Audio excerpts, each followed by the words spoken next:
கர்த்தாவே நீர் எங்களோடு பேசும், எங்களை உயிர்ப்பியும். இந்த உபவாச நாளிலும் கூட தேவனுடைய வெளிப்பாடு வெளிப்படுவதாக. கர்த்தர் எங்களுக்கு தரிசனமாகும். இயேசு மூலம் ஜெபிக்கிற ஜீவனுள்ள தகப்பனே.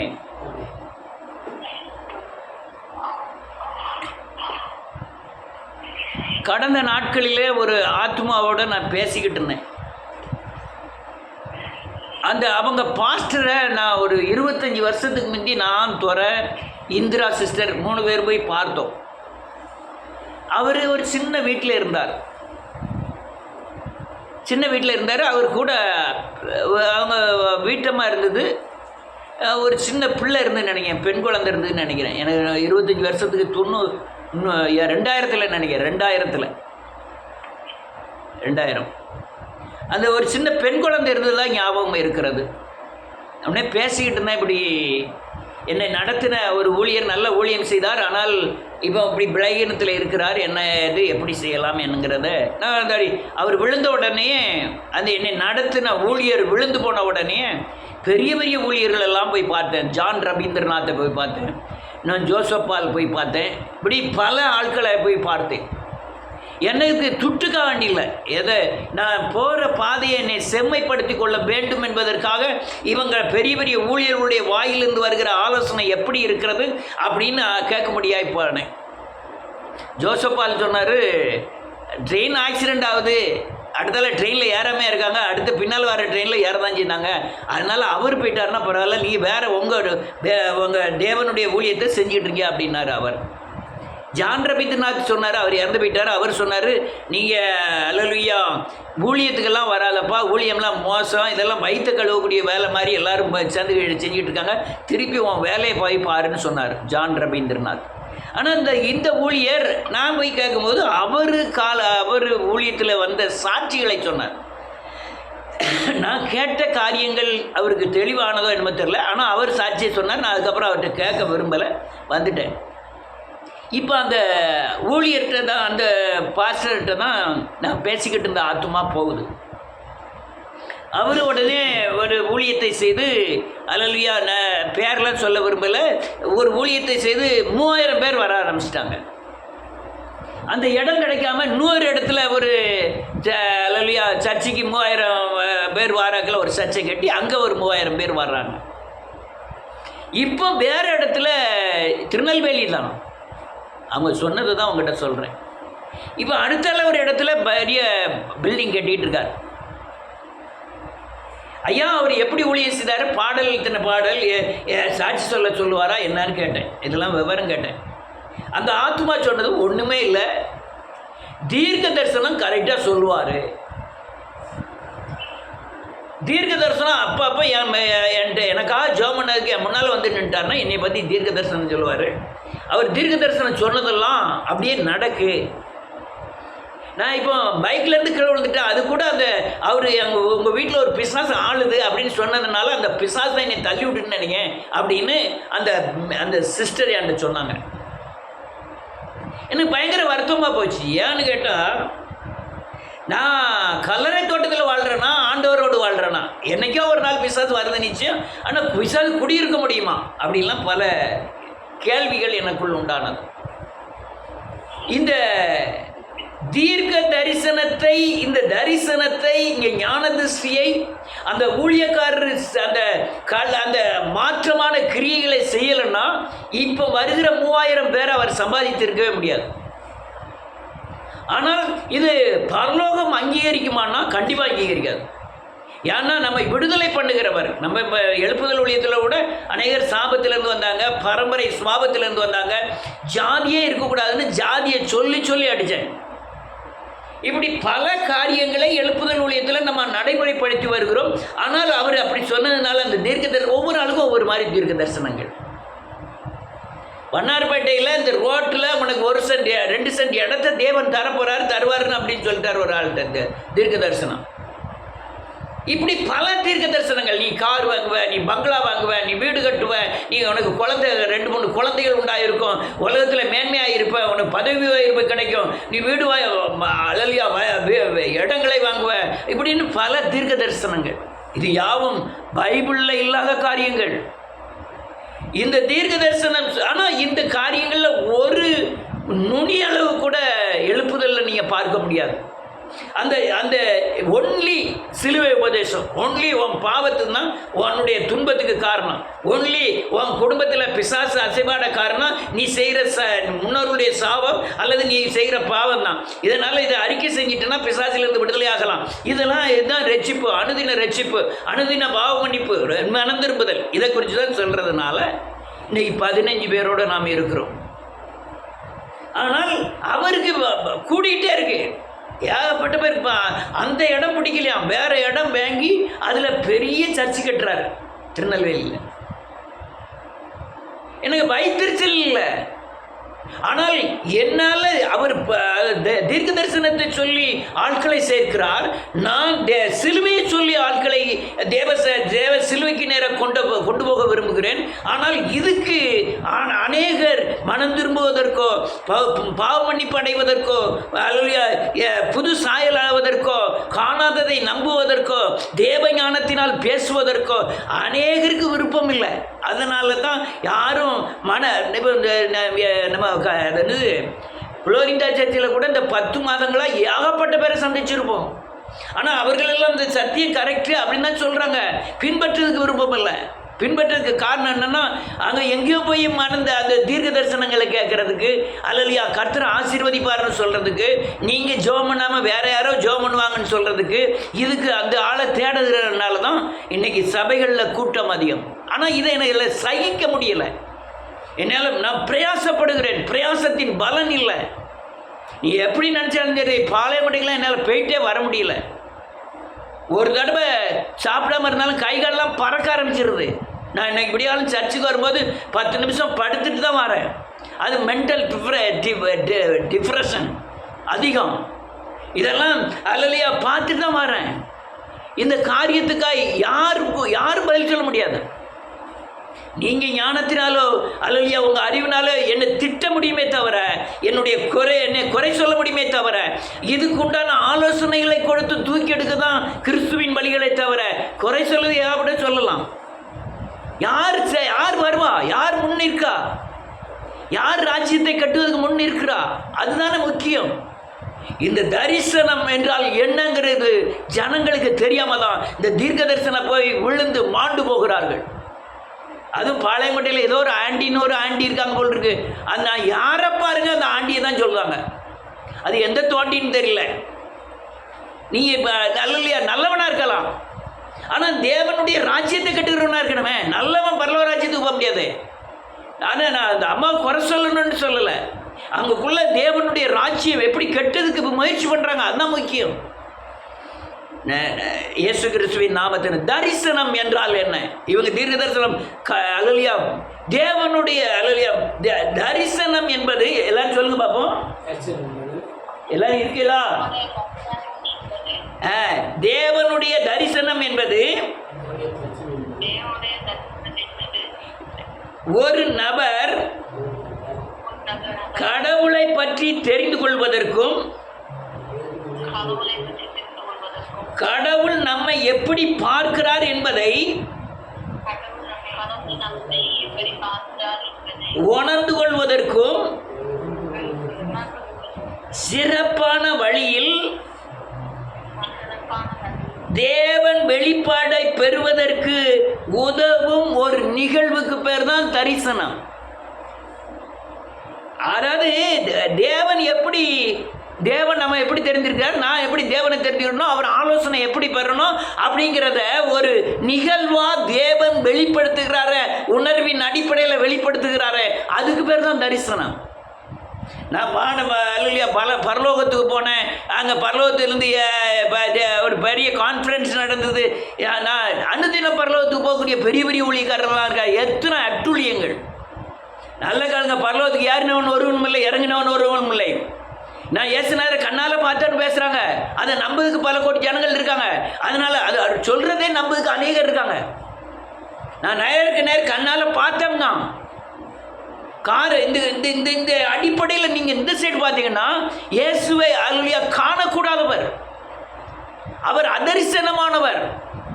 அவருக்கு ரூபம் இல்லை. நீங்க இயேசுவை பார்க்கணும்னா மாம்சத்தில் வந்து இயேசு கிறிஸ்து தான் உங்க தரிசனத்தில் இல்லை, உங்க எண்ணத்தில் பார்க்க முடியும். ஏதோ அதுவும் அவரை பார்க்க முடியாது. எவனோ ஒருத்தன் படம் வரைஞ்ச தாடி மீசி வச்சு கோல் வச்சுக்கிட்டு இருந்த படத்தை நீங்க பார்க்க முடியும்னா, ஆனா இயேசுநாதருக்கு உருவம் கிடையாது.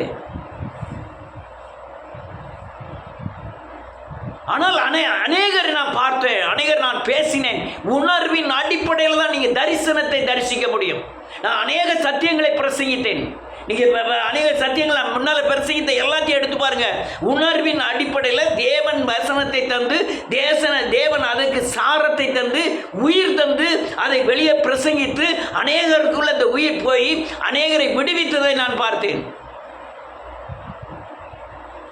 தரிசனம், அதுதான் தரிசனம்.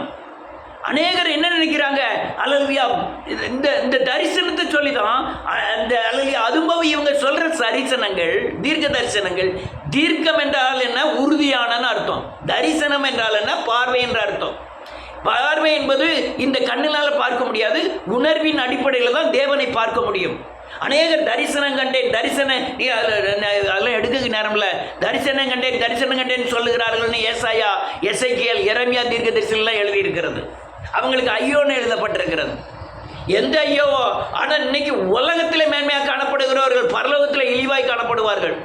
ஆனால் பூமியில் இழிவாய் காணப்படுகிறவர்கள் பரலோகத்தில் உன்னத பாக்கியமாய் அடைவார்கள். இந்த அல்லேலூயா லாசரு வீட்டின் வாசல் படியில் படுத்திருந்த அந்த ஐஸ்வர்யாவின் வீட்டில் வாசல் படியில் படுத்திருந்த லாசரு அவன் மேன்மையாக காணப்பட்டான். ஆனால் ஐஸ்வர்யமான நரகத்திலே தள்ளப்பட்டான். நீங்கள் வாசிக்கலாம் லூக்காவில். ஆனால் உலகத்தின் மேன்மைக்காய் ஊழியம் செய்கிற எந்த ஊழியனும் பரலோக ராஜ்யத்தில் உட்பிரவேசிப்பதில்லை. நம்ம இதே பேசிக்கிட்டு போனேன் இல்லை. தேவன் தன்னுடைய ஆவியை மாம்சமான யாவரும் ஊற்றுவார். வேதம் சொல்லுது அந்த கடைசி காலத்தில் அத்திமலம் துளிர் விடும், அப்போது முடிவு வரும், அது துளிர் விடும். அதனால எல்லாருடைய நாவும் இயேசு கிறிஸ்துவை நோக்கி அறிக்கை செய்யும். இப்படி இந்த தரிசனத்தை குறித்து இன்னொரு வசனத்தை இன்னொரு காரியத்தை சொல்லுங்க. தரிசனம் என்பது சொல்லுங்க, தேவன் தன்னை பற்றி வெளிப்படுத்துவதற்கும் மக்களுக்கு தன்னுடைய செய்தியை வெளிப்படுத்துவதற்கும் அவர் கொடுக்கிற வெளிப்பாடு தான் தரிசனம். விக்கிரகம் தான் இந்த உலகத்தில் வாழ்ற தன்மைக்கு உண்டான தரிசனத்தை கொடுக்கும். இயேசு கிறிஸ்து அப்படி பேசுனதே கிடையாது. நீங்க இயேசு கிறிஸ்துவை நோக்கி பாருங்க, உனக்கு வீடு தருவார், உனக்கு காடு தருவார், உங்க வீட்டில் பிசாசு நிற்க, அப்படிலாம் பேசுனதே கிடையாது. உங்க வீட்டில் பிசாசு இருக்கா, துரத்துறதுக்கு வந்தாரு, துரத்துனாங்க, அவன் சுகம் பெற்றான். ஆனால் இன்றைய தரிசனம் என்ன? அந்த சிஸ்டர் என்கிட்ட சொல்லுது, நான் பைக்கில் போய்கிட்டு இருக்கும்போது தள்ளி விட்டதோ அங்கே அந்த அவர் சொன்ன தரிசனத்தின்படி அந்த பிசாசு என்னை தள்ளி விட்டுட்டுன்னு சொல்லுது. இந்த குறையை யார் நிறைவாக்குவார்? 1000 பேர் வரட்டும், 10,000 பேர் வரட்டும் சர்ச்சுக்கு. ஆனால் இப்படி தரிசனங்கள் தவறு என்று சொல்லுகிறேன். அல்லேலூயா. அதனால அவர் சித்தத்தை எப்படி செய்யணுங்கிறத நமக்கு உணர்வின் அடிப்படையில் உள்ளான மனுஷன்ல பகிரங்கமாக வெளிப்படுத்துவது தான் தரிசனம். தரிசனம் என்றால் என்ன? இந்த மாமிசத்தின் அடிப்படையில் மாமிசத்தின் மூலமாய் மாமிசத்திற்காய் வெளிப்படுத்துவது தரிசனம் அல்ல. சுகமாக்கினார் சரீர சுகமா, ஆனால் நீ ஆதியில் சரியான சரீர சுகமாகும். அக்கிரமங்களை மன்னித்து நோயை குணமாக்குகிறார். உள்ள இருக்கிற அக்கிரமம் பண்ணாதான் நோய் போகும், சரீரம் சுகமாகும்.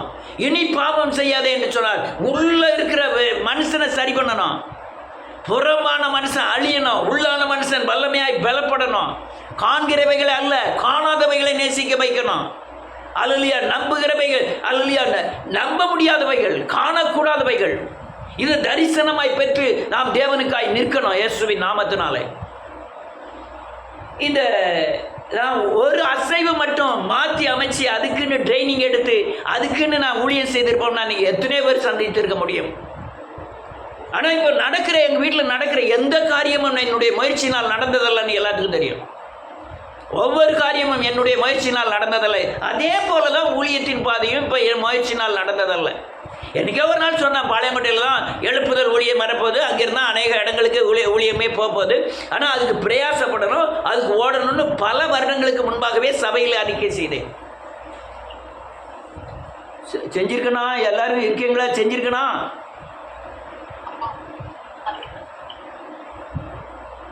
ஆனால் இப்போ பிரயாசத்தின் பலனை விதைக்கிற ஒரு காலம் உண்டு, நட ஒரு காலம் உண்டு, நீர் பாய்ச்ச ஒரு காலம் உண்டு, களை எடுக்க ஒரு காலம் உண்டு. இது எல்லாத்துக்கும் இருக்கிற மாதிரி அறுக்க ஒரு காலம் உண்டு. ஆனால் பிரயாசப்படுகிறவன், கண்ணீரோடு விதைக்கிறவன், அல்லையா பிரயாசப்படுகிறவன் பந்தி அல்லையா பலனை முந்தி பங்கடைய வேண்டுமாம் வேதம் சொல்லுகிறது. என்னையா தரிசனம் காங்கிறாங்க? தரிசனம் தரிசனம்ட்டு மக்கள் எல்லாம் சின்ன பின்னமாக்குகிறார்கள். நான் இவ்வளோ பேசியும் அநேகர் என்ன நினைக்கிறாங்க, நன்றியோடு நீ எவ்வளோ பேசினா அந்த அந்த 15 பேர் 20 பேர் தானே இருக்க போகிறீங்க. மனம் திரும்புவதுக்கு யாருக்கும் இஷ்டம் கிடையாது. பாவத்தை விடுவதற்கு யாருக்கு இஷ்டம் கிடையாது. தன் குற்றங்களை பிழைகளை உணர்கிறவன் யார்? யார் மறைவான குற்றங்களுக்கு நீங்களாக்குகிற அந்த உள்ளான மனுஷனை புதுப்பிக்கக்கூடிய பிழைகளை நீக்குவதற்கோ குற்றங்களை நீக்குவதற்கோ யாருமே கிடையாது. அடுத்தவங்களை குற்றவாளியாக தீர்க்க, அடுத்தவங்களுடைய பிழைகளை சொல்ல அநேகர் ரெடியாக இருக்கிறாங்க. நான் இப்போ சொல்றது மற்ற ஆளை சொல்றது பிழை அல்ல, குற்றம் அல்ல, அது சத்தியம். நான் சொல்லுவது யாரையும் பார்த்து அந்த இது தீர்க்க தரிசனமா இல்லையா? தீர்க்க தரிசனத்தின் மூலமாக எது தீர்க்க தரிசனம், எது தரிசனம் இல்லை? தரிசனத்தினால் எப்படி மக்கள் விடுதலை ஆகிறார்? நான் சொன்ன காரியம் இது.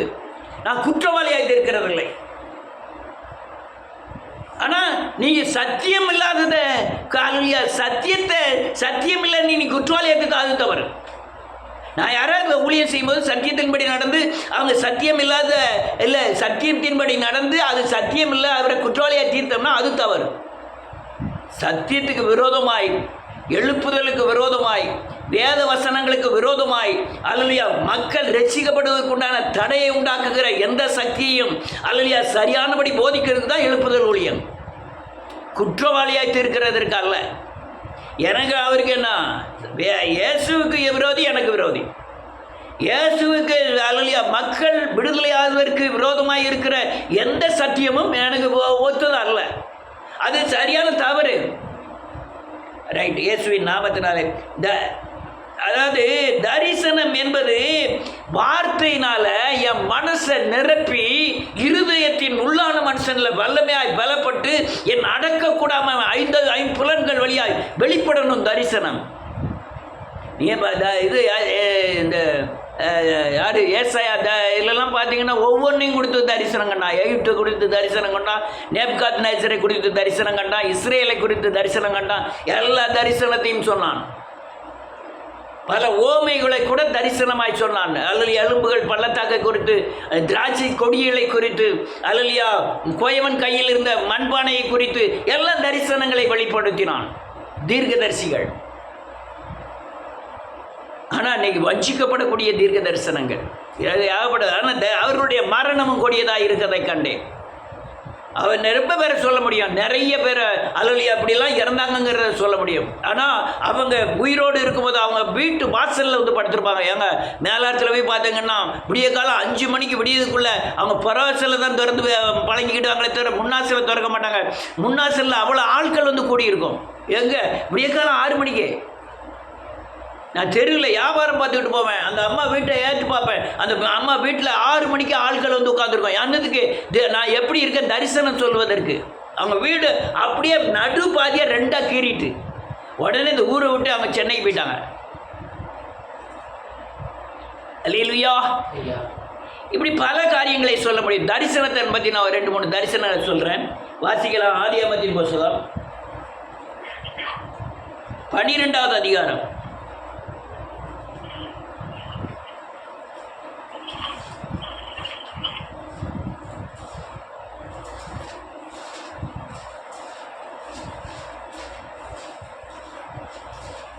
7வது வசனம்.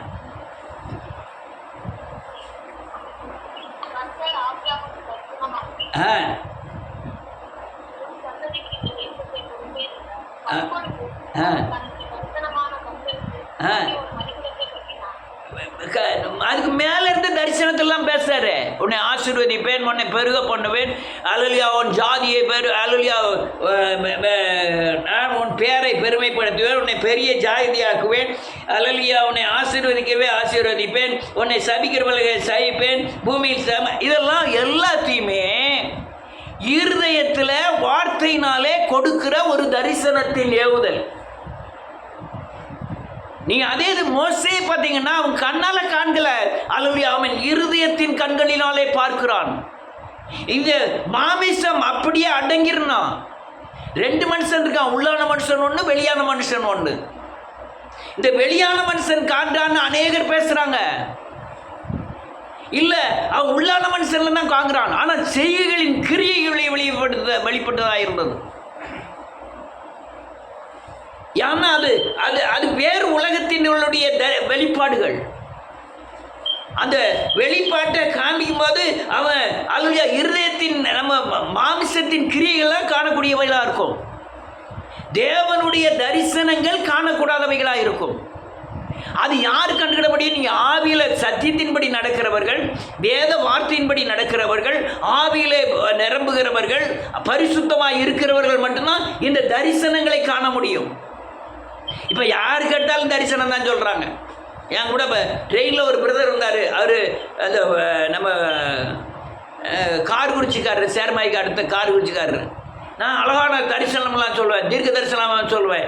என் வாயிலிருந்து எனது ஆசீர்வாதமான வார்த்தைகள்லாம் உதிர்ப்பேன். அதனால் நான் எங்கே வந்தான்னு நம்ம தாராபுரம், மதுரை அங்கெல்லாம் என்னை கூப்பிடுவாங்க. நான் போய் அவர் என்ன சொல்கிறாரு, நான் உங்கள் சர்ச்சுக்கு வரேன், நான் தான் வந்து தீர்க்க தரிசனம் சொல்லாட்டா ஒரு நாள் உங்கள் சர்ச்சை என்னை கூப்பிடுங்களேன்னு சொல்லுறதுக்காக அவர் அட்வர்டைஸ்மெண்ட் படுத்தார். இந்த தரிசனத்தை குறித்து தெளிவு வேண்டும். இது மோசே கண்ட தரிசனத்தை பாருங்க, யாத்ராமத்தின் போது.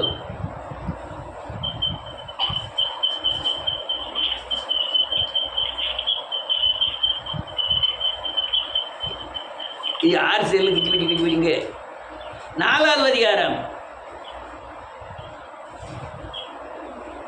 வாசிக்கலாம் 1ல இருந்து.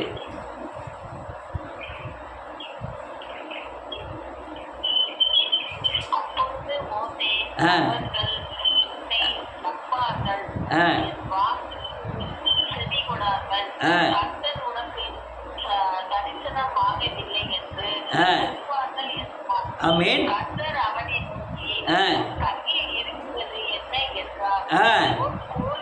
ஆமென். ஆமென்.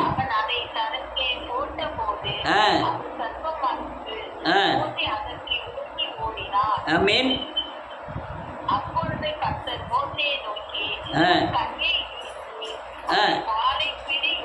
என்றார். ஆமென். ஆமென். போதும். ஒருவன் பூமியிலே தேவனுடைய தரிசனத்தை கண்டானே ஆனால், மெய்யான ஊழியக்காரன் சொல்றேன். இந்த கோல் என்பது வல்லமை, சர்ப்பம் என்பது பிசாசின் எல்லாத்துக்கும் தெரியும். உம்முடைய வல்லமையினாலே பிசாசின் கிரியைகளை அழித்து ஆத்துமாவை விடுதலையாக்கணும். இதுதான், இதுக்கு தான் தரிசனம். உன்ட பேசினாருங்கிற உறுதி சர்ப்பத்தை உன்னுடைய வல்லமையினாலே அடக்கணும். பேய் துரத்துது, பேயினாலே பேய் துரத்துவாங்க. பேய் துரத்துற தேவனுடைய தரிசன திட்டம் அல்ல, மறுரூபமாக்குவதே தேவ தரிசனத்தின் திட்டம்.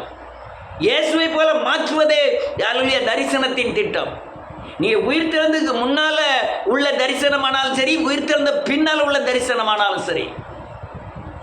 அல்லேலூயா. இந்த தரிசனங்கள் யாவோ அல்லேலூயா நன்றியோடு கூட துதிக்கிறேன். முன்னால் உள்ளவர்களுக்கு கூட எப்போ ஆவிக்குரிய தன்மைக்கு ஜீவாதிபதியை அல்லேலூயா ஜீவாதிபதியை கொலை செய்தீர்கள், நாங்கள் சாட்சியாக இருக்கிறோம்னு சொல்லி சாட்சியாக மாறினாங்களோ அப்போ தான் அதிகமான தரிசனத்தை காண ஆரம்பித்தார்கள்.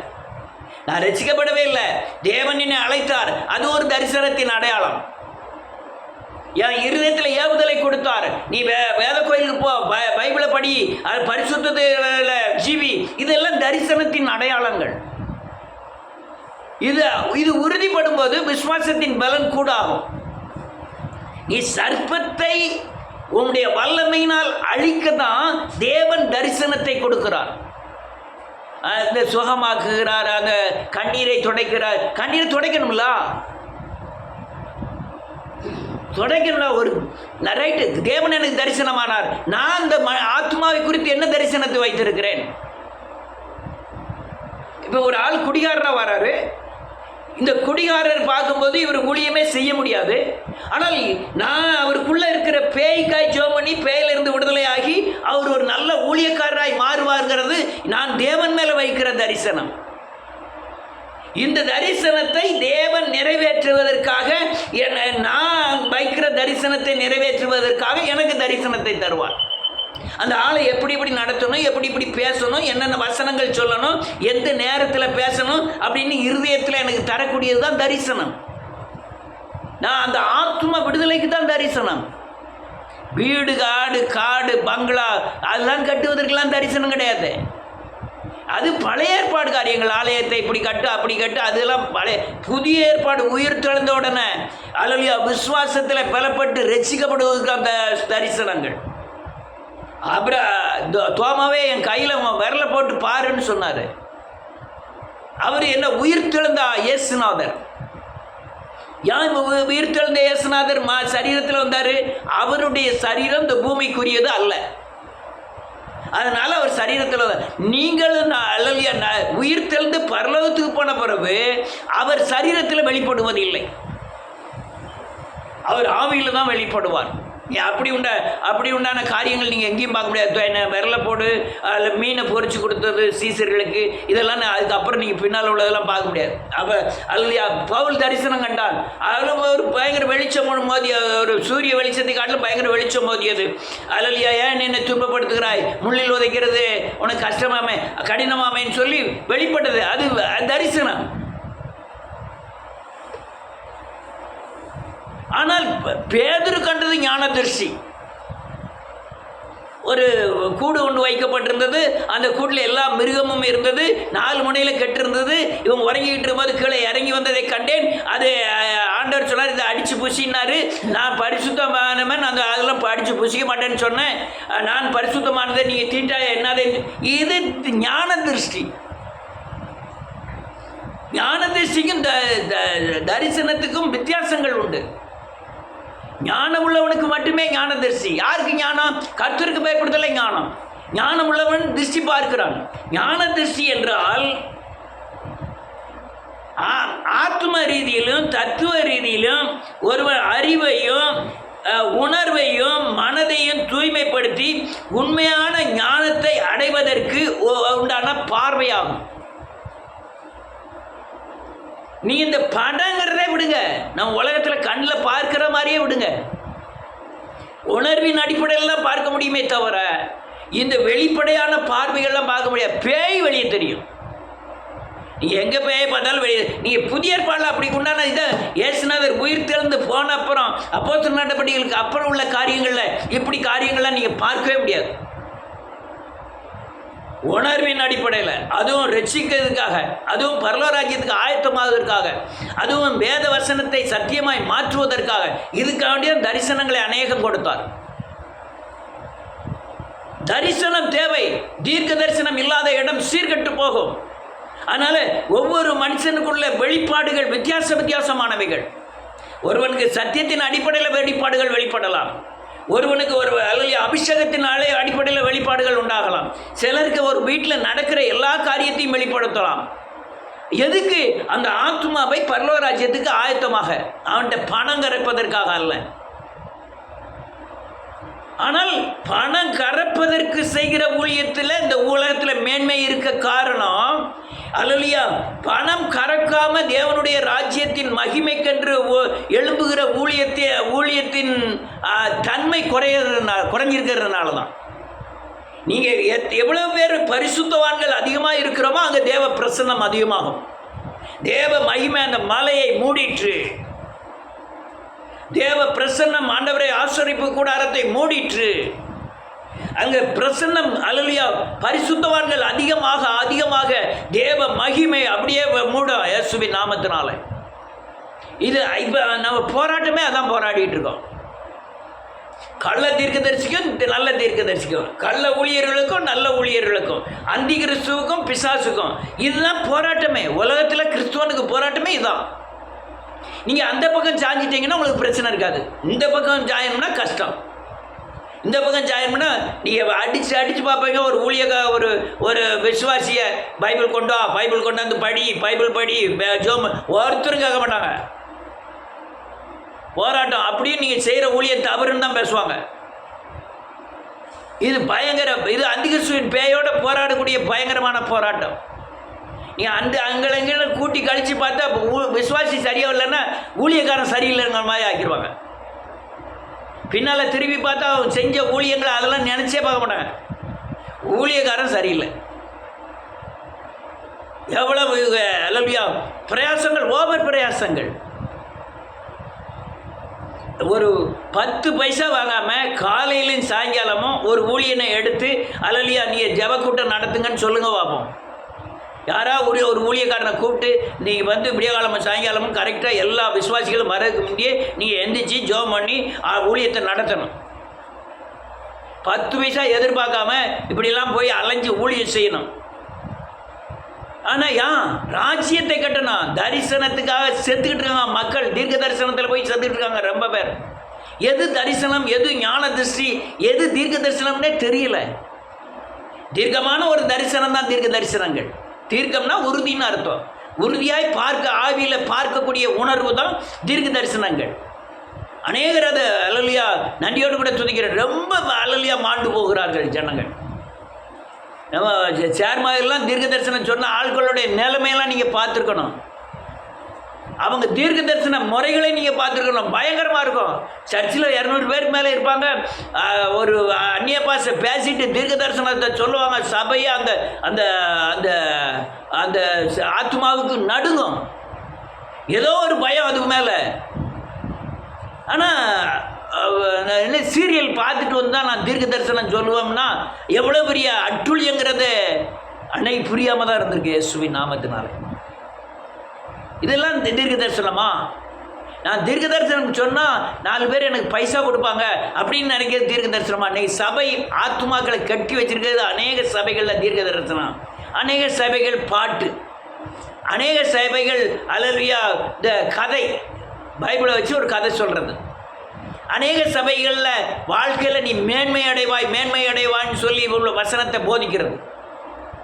அநேக சபைகளில் அபிஷேகம், அநேக சபைகளில் அந்நிய பாசை, அநேக சபைகளில் சபைக்குன்னு இருக்கிற உபதேசம். 7வது நாள் தான் முக்கியம், சண்டே தான் முக்கியம், சாட்டர்டே தான் முக்கியம், இப்படின்னு அந்த சபை உபதேசங்கள்.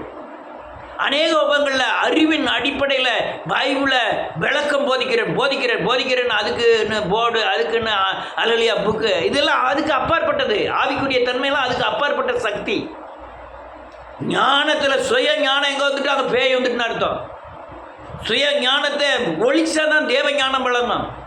அநேகர் சுய ஞானத்தினால அல்லையா பைபிளில் வெள்ளை குதிரை என்றால் என்ன, கருப்பு குதிரை என்றால் என்ன, உலகம் எப்போ அழிய போகுது, வெளிப்படுத்தின விசேஷம், இப்படின்னு பயங்கரமான இதெல்லாம் பயங்கரமான நூதனமாய் பிசாசு செய்கிற பயங்கரமான கிரியைகள்.